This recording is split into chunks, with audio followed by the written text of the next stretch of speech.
역대하 28장 16절부터 27절입니다. 한 번은 유다 왕 아하스가 아시리아 왕에게 사신을 보내어 도움을 청한 일이 있다. 에돔 사람이 다시 와서 유다를 치고 백성을 사로잡아 갔으며 블레셋 사람도 유다의 평지와 남방 성읍들을 침략하여 베세메스와 아얄론과 그데롯을 점령하고 소고를 포함한 그 주변 성읍들과 딥나와 김소와 그 인근 마을들을 점령하고 거기에 정착하였기 때문이다. 이스라엘의 아하스 왕이 백성을 부추기어 주님께 크게 범죄하였으므로 주님께서 유다를 낮추셨던 것이다. 아시리아의 디글라필레셀 왕이 오기는 왔으나 아하스를 돕기는커녕 도리어 그를 쳐서 공경에 빠뜨렸다. 아하스가 주님의 성전과 자기의 왕궁과 대신들의 집에서 보물을 꺼내어 아시리아 왕에게 바쳤으나 별 효과가 없었다. 사태가 이렇게 악화되었는데도 아하스 왕은 주님께 더욱 범죄하여 자기를 친 다마스쿠스 사람들이 섬기는 신들에게 제사를 지내면서 시리아 왕들이 섬긴 신들이 그 왕들을 도왔으니 나도 그 신들에게 제사를 드리면 그 신들이 나를 돕겠지 하고 생각하였다. 그러나 이러한 일이 오히려 아하스와 온 이스라엘을 망하게 하였다. 그뿐만 아니라 아하스는 하나님의 성전 안에 있는 기구를 거두어다가 부수고 또 주님의 성전으로 드나드는 문들을 닫아 걸고 예루살렘 이곳저곳에 제단을 쌓고 유다의 각 성읍에 산당을 세우고 다른 신들에게 분향하여 조상 때부터 섬겨온 주 하나님을 진노케 하였다. 이것 말고도 아하스가 한 모든 일과 행위는 처음부터 끝까지 유다와 이스라엘 열왕기에 기록되어 있다. 아하스가 그의 조상과 함께 잠드니 그를 왕실 묘지에 장사하지 않고 예루살렘 성 안에 장사했다. 그의 아들 히스기야가 그의 뒤를 이어 왕이 되었다. 아멘. 아하스는 유다에서 가장 악한 왕 중에 하나였습니다. 그가 어떻게 되었는가를 보게 됩니다. 그의 장례식과 죽음도 봅니다. 16절에 유다 왕 아하스가 아시리아 왕에게 사신을 보내어 도움을 청했습니다. 19절에 왕이 백성을 부추겨서 주님께 크게 범죄하였으므로 주님께서 유다를 낮추셨던 것입니다. 아하스는 시리아와 북왕국의 침략이 하나님의 징계라고 알고 회개해야 할 텐데 그렇게 하지 않고 아시리아 왕에게 구원을 요청했습니다. 아하스는 아직도 자신의 잘못을 몰랐습니다. 근본적으로 문제를 파악하지 못했고 해결하지도 못했습니다. 이사야 7장 4절부터 12절에 하나님은 이사야 선지자를 보내어 하나님을 의지하기만 하면 유다를 구원하시겠다고 약속하신 것을 완전히 무시했습니다. 그래서 아시리아의 도움을 청한 것은 더욱 불신앙적인 처사였습니다. 17절에 에돔이 유다를 치고 백성들을 사로잡아갔습니다. 18절에 블레셋도 유다를 침략하여 베세메스와 아얄론과 그대로 소고 딥나 김소를 점령하고 거기에 정착했습니다. 에돔이나 블레셋은 유다의 속국이거나 유다가 점령한 나라들입니다. 오히려 처지가 완전히 역전되었습니다. 이들은 유다의 국력이 약해진 틈을 타서 공격해 왔습니다. 이들에게 당한 것은 하나님께서 이들을 통해서 징계하셨기 때문입니다. 20절에 아시리아의 디글랏 빌레셀 왕이 오기는 왔으나 아하스를 돕기는커녕 도리어 아하스를 쳐서 공경에 빠뜨렸습니다. 이때 아시리아가 북왕국과 시리아를 멸망시킵니다.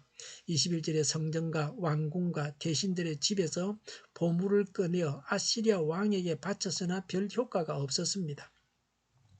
원군을 요청했으나 아시리아는 자기들 욕심만 채우고 블레셋이나 에돔을 막아주지 않았습니다. 유다는 아시리아에게 오히려 당했습니다. 유다는 줄 수 있는 것을 다 줬는데 아시리아의 압제와 수탈에 시달려야만 했습니다. 하나님을 의지하지 않는 것이 죄입니다. 인간적인 방법으로 해보지만 더 상황은 절망적입니다. 하나님을 의지하는 것이 마땅합니다. 우리가 지금 눈에 보이는 사람을 의지하지 말고 하나님을 의지하고 있습니까? 아하스의 죄에 대해서 말합니다. 22절에 사태가 이렇게 악화되었는데도 왕은 주님께 더욱 범죄했습니다. 범죄의 끝이 없습니다. 죄를 지으려고 태어난 자 같습니다. 23절에 다마스쿠스 신들에게 제사를 지내면서 시리아 왕들이 섬긴 신들에게 제사를 드리면 자신을 돕는다고 생각했습니다. 이렇게 해서 망했습니다.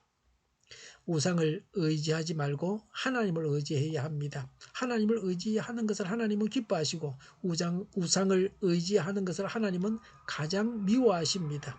24절에 왕은 성전 안의 기구들을 거두어 부수고 성전 문을 닫아 걸었습니다.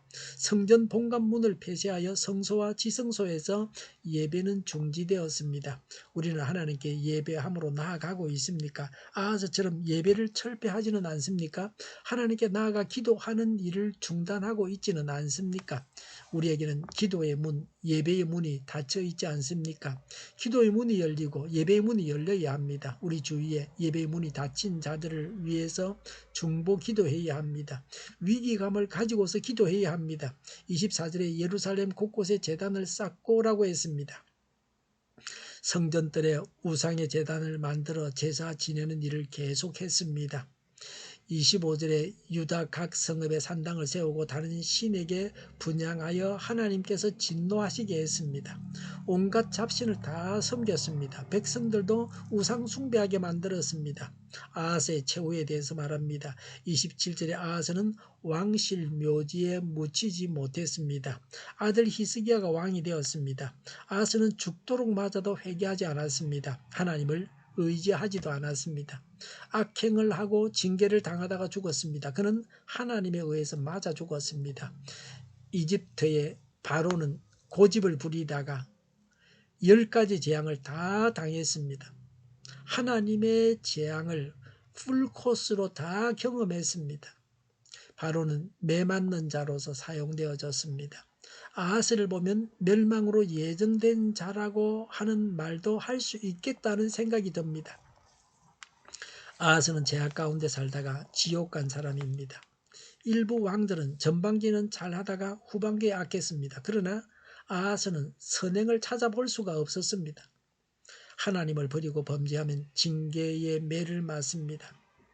맞아 죽는 어리석은 자가 되어서는 안 됩니다. 징계를 통해서 회개하고 돌아서서 복받는 길로 가야 합니다. 기도하겠습니다.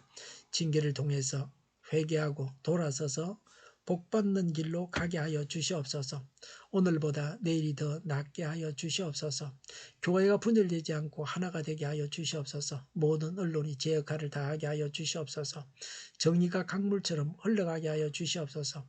코로나19가 물러가고 바로 백신 접종을 완료하고 치료제가 나오고 갇힌 생활이 끝나게 하여 주시옵소서. 수도권과 부산의 환자 복종을 막아주옵소서. 우리 동일교회가 만군은집하게 하여 주시옵소서. 예수 이름으로 명하노니 모든 병만은 물러가고 몸의 모든 부분들은 온전하게 될지어다. 신유의 기적을 베푸셔서 지금도 저희의 질병을 고쳐 주시옵소서. 코로나19로 신음하는 모든 자들을 고치시고 온전케 하여 주시옵소서. 나라와 교회를 고치시며 잘못된 것을 제거해서 성결하게 하여 주시옵소서. 저희와 교회와 이 나라의 민족을 불쌍히 여겨 주시옵소서. 하나님께서 기뻐하시는 나라가 되게 하여 주시옵소서. 늘 맑은 공기를 마실 수 있게 하여 주시옵소서. 공부하는 학생들에게 지혜를 다하셔서 앞서가게 하시며 합격의 영광을 누리게 하여 주시옵소서. 오늘도 하나님 안에서 차고 넘치는 삶, 복된 삶을 살게 하여 주시옵소서. 감사와 찬양을 주님께 돌려드리며 예수님의 이름으로 기도하옵나이다. 아멘.